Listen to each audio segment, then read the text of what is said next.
Alright. I've held off on making a video about this for quite some time, because this subject for the past months has been the talk of the town as far as Spider-Man goes. And it shouldn't be. It never should have gotten to a position where it could become this controversial. And I felt like if I were to make a video on this, I would just be feeding into it.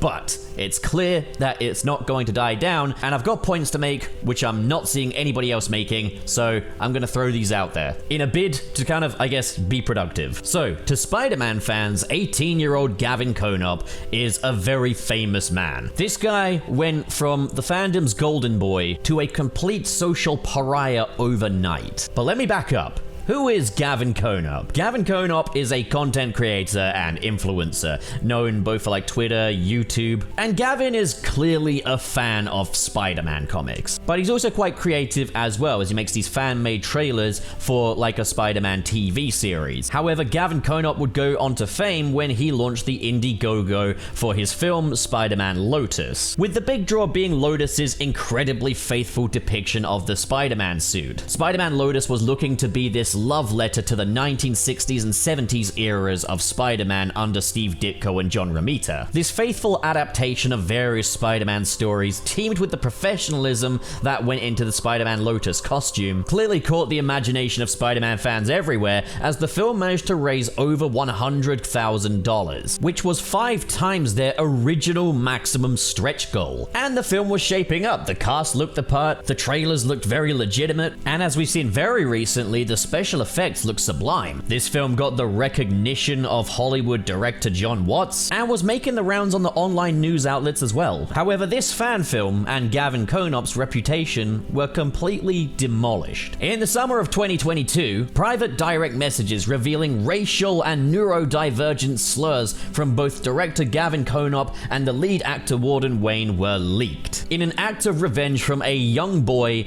that Gavin Konop stopped hanging out with.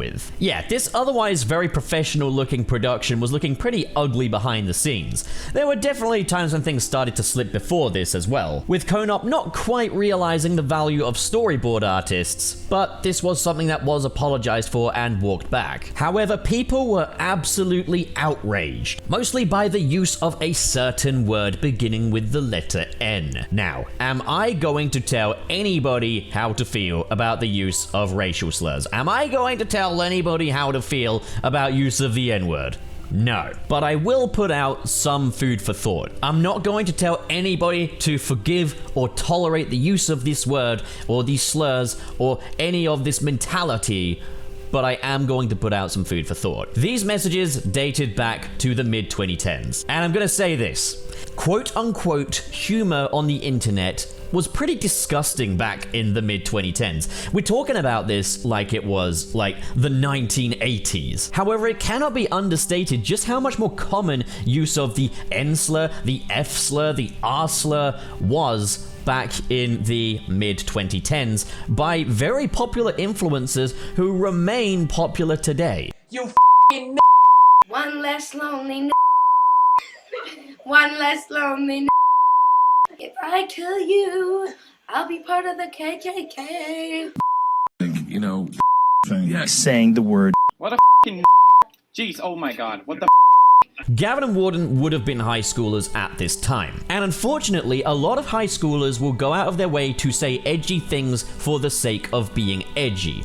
They are being racist. Does that make them, as individuals, racist? I'm not going to answer that. I don't have a dog in that race for starters, because I am no kind of ethnic minority. I am purely asking if there is a distinction between someone who has engaged in a racist action and someone who straight up is racist. I mean, at the same time though, yeah, you could just say that they are racist because why do they think it is acceptable to say the N slur? But then there's the thing, the whole reason they're doing it is because they know it's unacceptable and are trying to be as edgy as possible. Right, why do they think it is acceptable to do something that is unacceptable? See? I'm putting that out there for people to come to their own conclusions, but sadly, there's a very ugly side to white culture when, like, white people are in their teenage years. It is more common than you think. That doesn't mean that it should be by any stretch normalized. Like, racism should not be treated as, oh, it's just a phase that people grow out of. And I think it begins with black voices being heard, meaning that white teens can be better educated so they don't have this stupid, edgy phase of just being racist. But then another issue is that us white folks can be quicker to speak than we are to listen. Gavin Konop and Warden Wayne have since come out and apologized for their behavior in the past. And there are a lot of white people accepting that apology and forgiving them. And the truth is, it is unfortunately something of a knee-jerk reaction for white people to forgive racism. It's almost like we are forgiving ourselves for our own vices. And you know, I myself have fallen into that trap before and I've taken the L for it. But the truth is, these are not our apologies to accept. These are not our vices to forgive. If Gavin Konop is apologizing for the use of a racial slur, it's not on us white people to say everybody deserves a second chance. It's not on us white people to say, I forgive you, I accept your apology. Now, that doesn't mean we have to condemn the guy forever either, but it's better to just not comment on that and say, that was pretty messed up, than to try and start virtue signaling towards black people for who they should and shouldn't forgive for a matter that doesn't really concern us white people. At the end of the day, there are some people that do not forgive Gavin, and they are completely within their rights to not do so. But it's not on us white folk to make judgment on Gavin Konop's character. This is a situation where we just need to listen, effectively. The point I'm trying to make here is you can still watch Spider-Man Lotus. You can still enjoy Spider-Man Lotus. You can still talk about Spider-Man Lotus. You can still be friends with Gavin while not forgiving his racist actions in the past. You are, at the end of the day, your own person. But we do need to keep this in mind. On a biological level, black people, white people, any ethnicity, any walk of life, we are equal. At least, we absolutely should be, and we should be treated as such. But our experiences, our histories are not equal. Yes, there are slurs that can be used against white people, but we cannot possibly relate to how it must feel for a black person to see the N-word or other racial slurs, or just racism in general. And yeah, what I'm saying here is kind of a generalization because there are still subcultures even, you know, within white culture as well. Like, you can discriminate against a person for their religion, although I generally say it's more of a choice, but you can discriminate against a person for their gender or for being like transgender or their sexuality. There is still elements of that, but a white person cannot relate to how it feels to some black people when they see that word. We don't have the same history. We don't have the same experiences. Our people were the oppressors, and their people were the oppressed. I know it's ironic coming from me who's talking right now, but when it comes to matters of race, the best thing us white folks can do is just listen. Personally, I don't think Gavin is a piece of walking excrement, but he's clearly indulged a pretty ugly side to himself, and unfortunately, it's put him in a very unenviable position. And it's not up to me whether or not he gets forgiven for that. In terms of his apology video, which released in early September, just yesterday as I'm recording this, I think the apology was far from perfect. I think things were kind of skirted around in quite a vague way. It kind of led with the whole, I'll tell my backstory, when personally I reckon it would probably be a bit better to just say, hey, I screwed up, that was messed up of me, I promise never to indulge that side of myself again. He kind of asks what more he can really do other than apologize. Well, I would say you could maybe use some of that Spider-Man Lotus budget to make a nice donation to the NAACP or something like that. Maybe champion some black causes, or maybe champion some autistic causes, given the flagrant use of the R word as well. One thing I don't want to happen is I don't want things to go back to what they were. Let's say everyone were to forgive Gavin. I do not want everything to go back to exactly how it was before, because the truth be told, Gavin was surrounded by a lot of sycophants who would literally forgive him over anything, instantly. He had his sort of defense squad. Anytime there was any kind of slightly controversial thing going on with Spider-Man Lotus, these people came to his aid. That's a very unhealthy position for anyone to be in. And sadly, it's a position that is all too common when it comes to celebrities. I do not think that anyone involved in this project should be put on a pedestal for making Spider-Man Lotus, no matter how good it comes out, no matter whether or not they get forgiveness from the necessary people. Because this trend of giving completely inexperienced teenagers hundreds of thousands of dollars to make superhero films and then treating them like celebrities and gassing them up needs to end. The idea that someone can use social media status to raise a ton of money, pay off a load of professionals to execute an idea of theirs, and then suddenly be accepted as this household name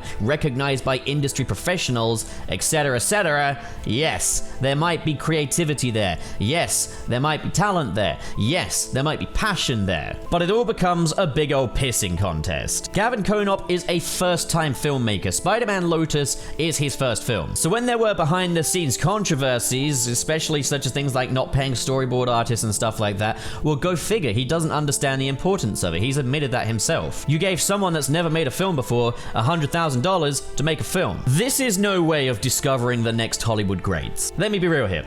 We don't need more mega-budget Spider-Man movies, and we do not need them holding up the limelight of independent filmmakers who've actually spent their lives honing their abilities and their crafts, working within limitations. Because it's not so much, are you a talented filmmaker, so much as it is, who can raise the most money the fastest? And we are kind of seeing the rise of that. I don't want to throw shade at Bat in the Sun. I love the stuff Bat in the Sun do. I love their superhero beatdowns, and Batman City of Scars is still one of the best fan films ever made. But to make this point here, Batman City of Scars was like a micro-budget production. Compare it to their latest project, Batman Dying is Easy, a film made with a $70K budget. And so much of that has just gone into silly things like celebrities playing certain roles. And at the end of the day, this film with its big budget is nowhere near as good as their micro-budget initial film, which was Batman City of Scars, where they worked within limitations and told a really good story. And it just starts to feel like a big old pissing contest. And the thing is that these mega budget productions are being so much more talked about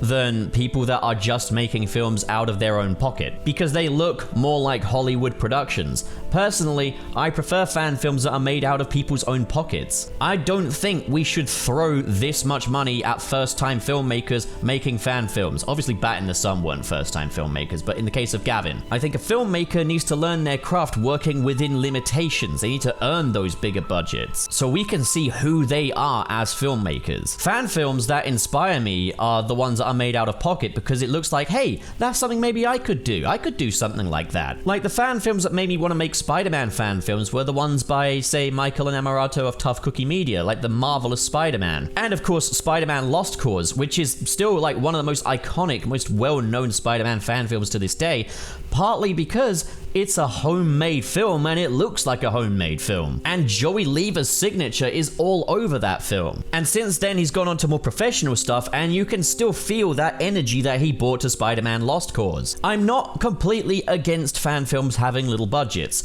I don't think they need budgets of hundreds of thousands of dollars. I do not think that these things should be covered by news outlets. I do not think that these people should be treated like celebrities. Celebrity culture is already a problem. Parasocial relationships and sycophants, it's a problem. These are people, and Gavin Konop is a teenage boy. And the thing that makes me so annoyed is that we as a community gave him hundreds of thousands of dollars to make his very first film, turned him into a celebrity, and then it was this massive gut punch when it was revealed that he wasn't the most professional guy in the world. And I'm not even talking about the racism stuff here. I'm just talking about like stuff like the storyboards and the VFX team stuff. And then when it seemed like we were ready to bury Spider-Man Lotus over the racism stuff, we then went on to treat Spider-Man Convergence the same and make the same mistakes all over again. And I'm not saying that Spider-Man Convergence is necessarily going to be guilty of the same things that Gavin is, but the bottom line is it is a problem that we are taking regular everyday teenagers and turning them into celebrities because we like their idea for a Spider-Man film,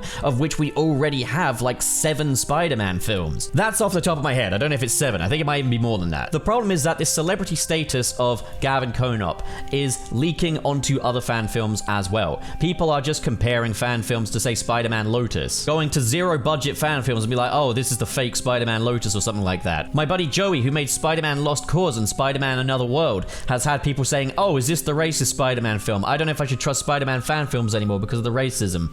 Stop making people into celebrities and we won't have to worry about this. People can just do their own thing. Fan films should not be trying to rival Hollywood productions, because that's not even part of the appeal of a fan film. So if you ask me, the best thing to do is just celebrate more fan films, watch more fan films, grow a taste for fan films, or just independent projects altogether. Let's not keep putting the bigger budget ones on these pedestals. Spider-Man Lotus should never have been put on a pedestal, and neither should Gavin or Warden or anybody involved. They should have just been part of that bigger picture. Spider-Man Lotus should have just been a part of this vast landscape of Spider-Man fan films, big budget or not. And then also, if it came out that Gavin was a racist or had indulged in racist activities or whatever, it wouldn't have had to have been such a big deal. The situation would have been far more manageable. The point I'm saying is we have to accept responsibility for our role in this. And heck, I think I was even a backer of Spider-Man Lotus. I don't think I knew then, though, that it was going to explode in the way that it did. The point is we shouldn't have, like, these news media outlets such as, like, Comic Book Resource and stuff like that